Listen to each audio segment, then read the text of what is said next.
Good morning, Decluttering 55 Plus with Michelle Passoff, podcast listeners and viewers. We're delighted to bring you another great show today that will surely make a difference in your life because that is exactly what we aim to do here. We talk with authors, experts, authorities, and geeks of all kinds about subjects that can be baffling and confronting, and we call that next level clutter. Sure, we talk about conventional clutter like papers, clothes, and other stuff, with the intent that we have nothing in the way of checking off that bucket list of the many things you want to do and all the places you want to go. But that's not all. We highlight important aspects of your life so that you may not be stuck and hope your conversations are free so your life gets straightened out. We talk about resetting your health, fitness, and eating regimen, producing a memoir, tending to relationship matters, deciding where to live and what to do next in life, getting your financial and legal papers in order, and even pre-planning your final arrangements. There is one more area we include in next level clutter category, and that is digital decluttering. And that's what we're going to talk about today with our guest, Anne Goldberg. Anne is a 72-year-old mom of two and grandma to three girls. After retirement from a 23-year career as an executive recruiter, Anne became a tech consultant. She has been doing tech consulting for baby boomers for about 11 years now. So we're all going to take this occasion to pick her brain today about digital decluttering. We're specifically going to zero in on our phones. So let's welcome Anne to the show. Hi, Anne. How are you today? I'm so great and so delighted to be here, Michelle. Thank you for having me as a guest. Absolutely. Can you tell us, I always like to know, how did you make the transition from being a recruiter to being a tech consultant? This is your retirement career? Is that what it is? It was a total life change that happened. I gave up recruiting or in the early 90s and then spent some time doing raising my children really for about 10 years. And then I got back into the job market, started recruiting again in 2009 happened. Everything collapsed. And for the next few years, I floundered. It was very difficult to connect with something that I love to do. And one day I came home and literally just hit my knees. I said, I surrender. I do not know what I should do, what people would pay me to do that I love. So I'm just going to watch for the signs. Send me the signs. I'm watching. And it took less than 10 days when six seniors that I never met before all called and said the same thing. I hear you teach computers to seniors. Can you help me? And it took until the sixth call for me to go, oh, okay, I now know what I'm supposed to do. I'm supposed to teach seniors how to use tech. And it was a very short time after that that I started to focus in on smartphones as opposed to specifically computers. And that's how I got started. So I Well, feel sometimes very you just have divinely to guided. look for the answers from the universe, and you got that answer. I surely did. Now, in your experience, do you find that the myth is it a myth that seniors are resistant to technology, or are seniors resistant to technology? I'm not sure we can make blanket statements. I think there are a lot of seniors like myself who took to it very easily, but technology is change, and most people don't like change. And most people our age grew up doing things a certain way, and then all of a sudden, oh, well, you don't do it like that anymore. There's a different way to do things, and it impacts everything from going to watching movies, watching TV, how we communicate and stay in touch with our kids and our grandchildren. I think that most seniors really understood the need for technology when they recognized that the younger Yeah, members of their family weren't answering phone calls, only text messages. that's funny. So, So, yeah. so what's the attitude you should take on in order to keep moving? Because technology doesn't stay stuck; it keeps moving and moving and moving. And if you just think that things happen only one way, you're certainly going to be left behind. Because even for young people, when I talk to people in their 40s now, they think they're outdated. So it's always changing. So it doesn't really pay to have a set attitude of the way things are. Mm. I think what's most important and what I really try to get across to the people I teach is don't let age define you.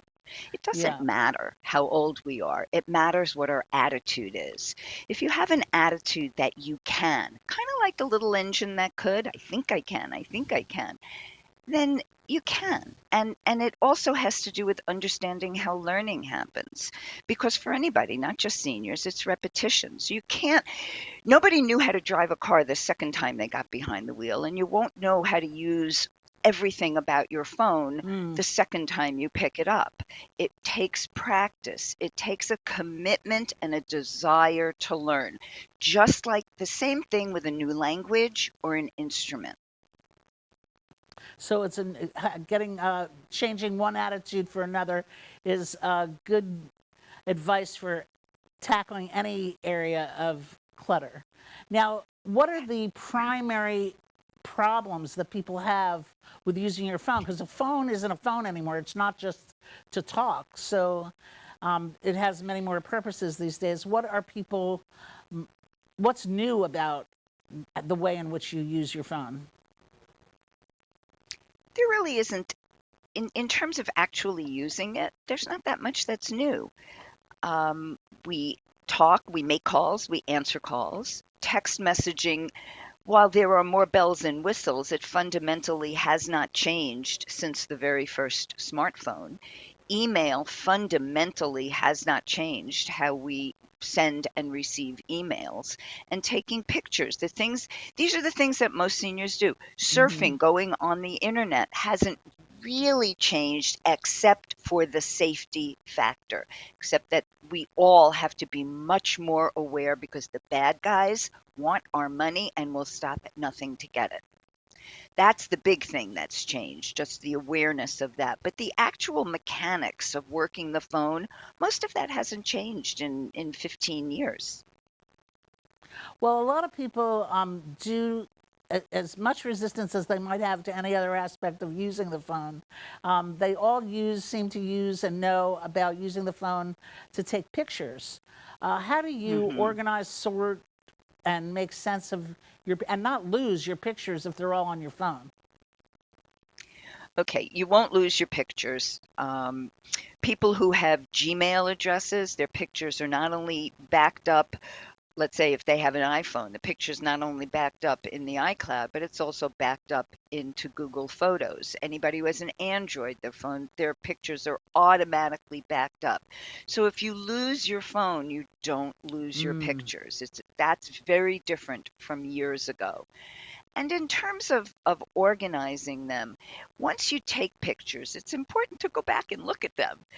I know if I take a picture, I don't take one, I take seven or 10 because I want to get the right picture. But then I go back in there and I delete six of them or eight of them because they're not as good as the two that are there and I don't need them all. So that's the first thing. When you have a lot of pictures that you keep and you never go through and curate them, then you just use a lot of space on your yeah. phone storage and your cloud storage. So it's really good to go back in. I know I've been amazed that I have videos of my feet when my somehow the video camera went on when I was walking and I got my feet. Well, I delete that right away because I don't want that to take up space on my phone. And then there are albums that you can create. So if you take a vacation and you have 180 pictures or 1,000 pictures from that vacation, whatever it is, you can organize them very easily into albums. And the phones themselves, both iPhones and Androids, allow you to search pictures by date. So if you know that you did something in 2022, let's say it was May of 2022, you can go back and search by date and find the pictures that you want. Well, how do you create an album? That's something I Creating, need to learn to do. okay, I'm going to actually pull up my phone. Let's see if you can see it. Okay, if I go in close, you can see it. So now I'm going to open my Photos app. Now this is an iPhone, and if I scroll up, this is the newest operating system, And if I scroll up, you can see there are a lot of different options here. And one of the options is right here. It says albums. Okay. So when you want to create an album, you go to any given picture. So let's say I have a picture here of a group of me with a group of my friends. Now, on an iPhone, there's a little box with an arrow down at the bottom. Hang on, I just pressed the wrong button. Little box with an arrow, and when I tap on that, the screen changes and I can roll it up, and there's an option. Let's see if I can get that clear. There Well, it is. There's just an tell us what the option. option is. The option is to add to an album. And once I tap on add to an album, there will either be albums already created that I can just tap and it will go in there, or there's a plus sign up in the top of the screen and I can create a new album and title that Ladies Luncheon or whatever the title Oh, is. I learned something now. I'm going to start doing that. That's a great way to start sorting your stuff, and you can retrieve those pictures by the name of the album. Yes, yes, it's so And that will super also easy to copy do. onto your computer as well. Not necessarily. I have an iPhone and a PC. That's like Macy's and Gimbals. They don't talk to each other. Okay. You have to So come I from New York can't, for that. yeah, I guess so. Well, it's like Apple and Android. They don't talk Yeah. to each other that Oh, much. okay. If I had an iPhone and an Apple computer, then everything is automatically the same. And with certain settings, if you have an Android and a PC, you can back things up. But remember, Androids are always backing up to Google, always, because it is a Google-based device. So you can always find your pictures in Google Photos, If you have an always. Android. If you have an Android or if you have an iPhone with a Gmail address, which I do. So every time I take a picture with my iPhone, it is saved in my Google Drive, my Google Pictures. And interestingly enough, a few years ago, well, like 10 years ago, I thought I lost pictures from a trip to Europe. I was very upset. I couldn't find them anywhere. And then I went and looked on Google Photos and I went back to 2014 and I found my pictures. Every one of them was Well, still saved, that's even though, you can wipe your eyebrow for that. Which you bring up an important point, because you know what you're doing, so you knew where to try to go to retrieve it. If you have a problem with your iPhone or your Android phone, if you have a problem with your phone, who do you go to for help if you run into a snag? well, me, of course. Of course, you You can call Anne reach out to Goldberg. me at takethisphoneinshove.com. But, of course, if you have grandchildren uh, over the age of 10, they can probably help you find those things, or your children. There are classes, if you have iPhones, there are classes at Apple. What I have found, though, is that most public classes, i.e., they're not specifically for seniors, they go too fast. Most of us over the age of 65 or over the age of 70 need to go step by step, repeat, step by step, repeat, and repeat again so that it becomes more familiar and less scary. So it's important to connect maybe with local community centers for seniors. They may have classes that are designed for people who need to take it a little more slowly than some of the general places where you can go for smartphone instruction. You can also lean on your kids, lean on your grandkids. Yeah, I know absolutely. for me, if I have an Apple phone and, I have Apple support on Fast Dial, I think that Best Buy has, the Geek Squad. It's very useful to belong to the Geek Squad because they can answer a Yes. lot of your phones. But the point is, don't be afraid to ask for help. Well, No, don't be afraid. And we don't think you're stupid because you don't know it. right? There, if you go on YouTube and search for teenagers trying to use a rotary phone, you will be laughing like crazy because they don't know what to do. They're tapping. They can't figure out that you dial. Now, they're not stupid, but they're Uh, faced with something about which they know nothing. And that's how yes. it is with most seniors in technology. And most of the time people just come to the conclusion, I'm too dumb. No, not at all. Well, You that's the very just first don't thing I know it tell yet. people when it comes to decluttering is if you have thoughts that are negative and don't serve you and don't get the job done that you want to have done, that's clutter too. So ditch that belief and get another one and say, I'm a learner, and it doesn't matter what age that is. So today we That's learned a right. lot Yes, from you, I Anne, can. and I appreciate the time that you took out of your busy day consulting seniors on how to work with their technology. I hope you'll come again and make us smarter. Thank you for being with I us would today. love to. Thank If you, Michelle.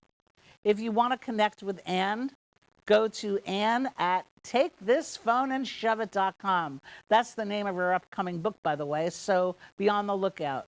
If you want to connect with us at Decluttering 55 Plus, go to www.decluttering55plus.com and click on the Let's Connect button and sign up for notifications from us for news you can use. Let's grow this community. Then subscribe and follow and like us on Facebook and Instagram, as well as YouTube.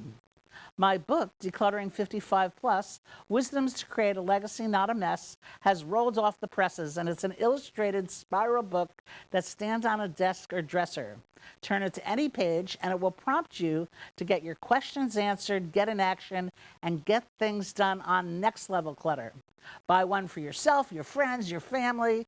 It makes great sense for you, and it makes a great gift for others. So go to Amazon.com or www.layitflat.com to make your purchase. Okay, fellow baby boomers, that's all we have time for today. So from Decluttering 55 Plus with Michelle Pasloff, we wish you a clutter-free day.